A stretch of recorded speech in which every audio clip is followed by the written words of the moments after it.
I'm telling you, we got some crazy temperatures here. So it was, I don't know what it was yesterday. I think it was in the 60s yesterday. We've been in the 80s like 2 days ago. We had tornadoes, we've had forest fires, and again with the snow. Now it's melted significantly, but it was completely covered this morning when I woke up at 4:30. It's and it's cold and windy again today. Now tomorrow it's supposed to be back up in the 70s. I think we're in the 70s for 2 days, and then we drop back down into the 30s at night for 2 days. So, you know, just trying to keep up with the firewood now. Like I said in yesterday's video, you know, we don't want to overdo it and have too much sitting around rotting and all that. So we got enough for, I think, a couple more burns in the house. So as I was telling you the other day, I just finished up the John Deere that was sitting here, and I was thinking, you know, business slowing back down, but we got the call on this yesterday, so I went and got it. It's okay, it's not a bad mower. It surges a little bit. It's been sitting out in the weather. The tires were flat when I picked it up, so I aired the tires up last night, and they're flat again today. I put soap on it, and I don't know, you might be able to see the remnants of the soap still right here. It's all dry rot, and so when I aired it up, all that bubbled up, just one big, all the way around on both tires. So we'll put tubes on that, and then we'll do a tune-up. It's surging right now, so I've got seafoam in there, kind of letting it soak. We'll see if that flushes it out. Seafoam's pretty good about cleaning out surging carburetors, but if it doesn't work, I'll get another one. It's $16. Battery was completely shot, so I had a battery in this other Craftsman that I had considered selling, and then decided not to sell it, and I don't know what I'm going to do with it. I mean, I really don't know what I'm going to do with it. It runs and it cuts, but I don't know if I want to stick my name on it, is the point. I could fix it up, but that's just more money I put into it for a mower that isn't going to sell very well. So I took the battery out of this. That's a brand new battery. I bought it last fall, and I put it over there. So I think that's good enough. I mean, it's brand new. It's only been used a couple times. I think I still can call that new. I mean, I can run and get another battery, but I don't see the point. So I changed that out this morning. There, yeah, 924 was when it was produced. So it's not old at all. And I've kept it on the charger quite a bit. But when I put that battery on, it started right up. Well, it didn't start right up. I should start over. The gas was bad. I had to drain the gas. See, this is the problem. You'll get a job to do a tune-up. It's not a problem. It's just part of the job, I should say. You get a job to do tune-up, and everything's wrong with it. You can't even get it started to figure out, you know, to even get into the driveway. I had to take the beast and pull it over here. So I've replaced the fuel filter, replaced the fuel, and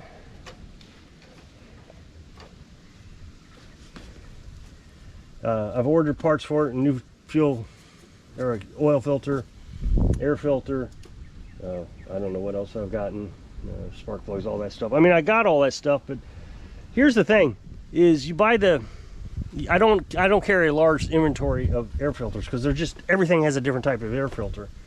So I always order the air filter, or usually order the air filter. Well, when you order the air filter, everything else comes with it: new oil filter, fuel filters, spark plugs. So, and it's not that expensive. It's always under like 20 bucks. I think this whole set was 17. So I have oil filters. I've probably got 10 or 15 of them. I just don't have to use them because they always come with oil filters. So hey, I'm going to interrupt this video real quick and ask you, if you get to the end of this video, I'd really appreciate it if you go to the other channel, do the up next box. You click the up next box. There'll also be a pinned comment, and there'll be in the the comment section or the description box below, all that stuff. You'll have a link somewhere. It'll take you over to the channel. And there's a brand new video today. I'm not sure what it is, but I got a whole list of them now. We're really getting a stockpile of videos in queue. So doing great. So I really appreciate it if you go over there, check out those videos. Getting really close to watch time that we need to monetize the channel. So I really appreciate everybody who has supported me in this endeavor, watching the playlist, all that stuff. I really do appreciate it. Thank you. But then I got back after delivering this one. Now Carolyn and I, I should bring this up. Carolyn and I went in town after we picked it up just to, we treat ourselves to chicken when we go into town. Grocery store chicken. We try to avoid the seed oil is what we do. And it's kind of like our night out. So we went ahead and went into town when we went to get it. While I was in town, I walked back to the truck and I noticed the lens was missing. It's just missing. It's like it was, I'll show you. The assembly is still there. See if we can explain this a little bit. The assembly is still there, but that piece right there is missing. It was just ripped off. So I went to the auto parts store to see if I could pick one up real quick while we were in town. It was $300. I don't know what they were trying to sell me.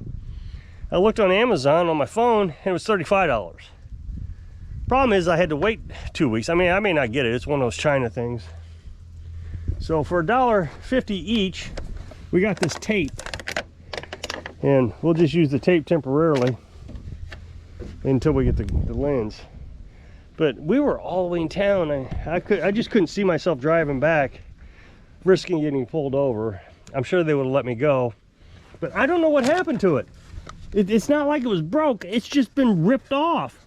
And you can see right here that it's kind of like glued on to the other piece. So when you buy the assembly, you get this piece with the lens on it. The lens just came off. I don't know where it went. And it was there 2 days ago when we took the John Deere back. Because I remember seeing it. I don't know. Anyway, so got that ordered. Carolyn can put that on for me because she's got smaller fingers and more equipped to handle things like that than I am.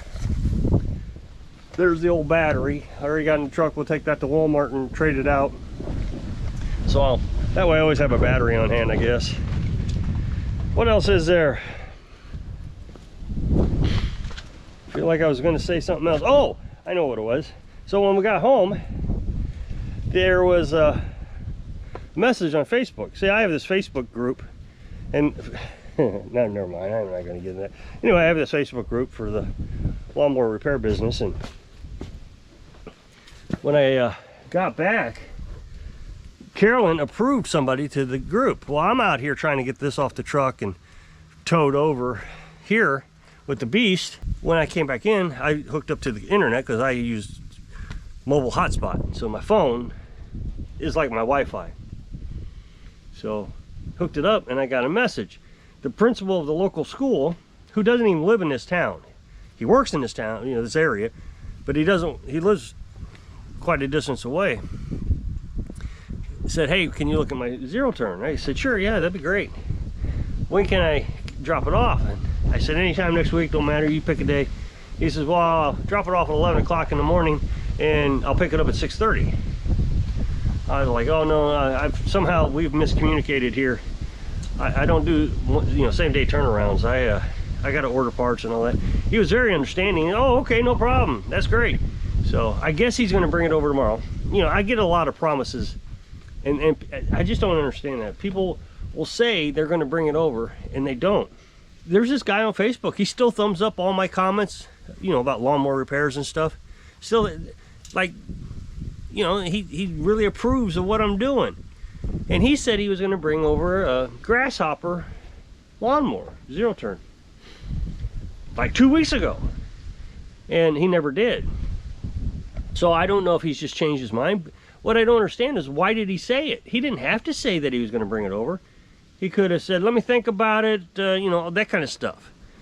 But, you know, he said he was going to bring it over, and they don't. I don't know how people do that. Maybe I'm strange. I guess I am strange, because a lot of people do it, but I don't. If I say I'm going to do something, even if I change my mind, I'll either do it, or I'm going to tell them, hey, look, you know I promised you this, but I've changed my mind, or I'm going to do it later, or, you know, something. Out of all the people who have canceled on me, or didn't show up, or whatever you want to call it, I've only had one person say, you know what, I just don't have the money this month. Can I do it next month, or, you know, in the future? You know, one person out of all those cancellations. So I just find it kind of interesting that so many people are willing to just break their promises. Yeah, I'm going to glue that down somehow. The sticker's coming up. I don't want it to fly off. That's Kohler. I like Kohler. So it's cold. So the thing is about with these tune-ups, it's there's a lot of labor money in I get out of these. These are nice. I enjoy doing the tune-ups. I mean, it's a little bit of oil, and like I said, you can buy the whole rebuild kit for under 20 bucks. Or not the whole tune-up kit for 20 bucks. Air filter, oil filter, spark plugs, all that stuff. So then we'll see if the seafoam works. If that works, then I don't even have to worry about the carburetor. And I wanted to talk about that. Somebody mentioned that in the comments about seafoam. I don't remember what channel it was on, but he says, no, you need to be more professional and clean that carburetor right. Here's the way I see it. It's a tune-up. And I'm trying to save my customers cost, obviously. So if seafoam cleans the carburetor, why do I want to charge another $50? That's what it's going to cost to clean the carburetor. I can put a little bit of seafoam in it. It's 50 cents. If it works, I don't understand why everybody wants to overkill it. Just so it's professional. If it works, it works. So it's like an additive. You're just putting an additive in it to clean out the system. If it doesn't work, then you call the customer and say, hey, look, there's another $50 involved with this. You okay with that surging, or you want me to get rid of it? But the seafoam, I just don't see the problem with it. Now, if it wasn't running at all, then I would understand that I got to clean it, because seafoam isn't even going to work. I don't know. I think people just like to nitpick. You know, it's easy for them to tell you how to do it, but they're not the ones trying to raise the funds and try to do the advertising, trying to keep customer satisfaction. You know, if you want your carburetor cleaned and you take it to the mechanic, you say, hey, clean the carburetor. Skip the seafoam, just clean it. Okay. But these, you know, when folks don't know and they say, hey, it's surging, can you fix that? Okay, how do you want me to fix it? You want me to spend $50? You want me to spend 50 cents? You know, which one you want? I'm sure they're going to go with the 50-cent one first. You know, you can tell them, hey, the 50 cent may not work. Do you want to spend the 50 cents and try? Sure, let's give that a try. So it's $50.50 if it doesn't work. I don't know. It just, I don't get people.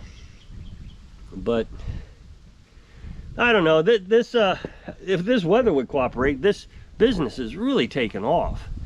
I'm just really impressed with how well things are going. So if you'll click this up next box, it'll take you to another video on my other channel. And this video is going to be brand new. I'm not sure what it is, but I've got a whole series on now. So I hope I can inspire you to do a hobby business. Sing, live your dreams. Thanks for watching.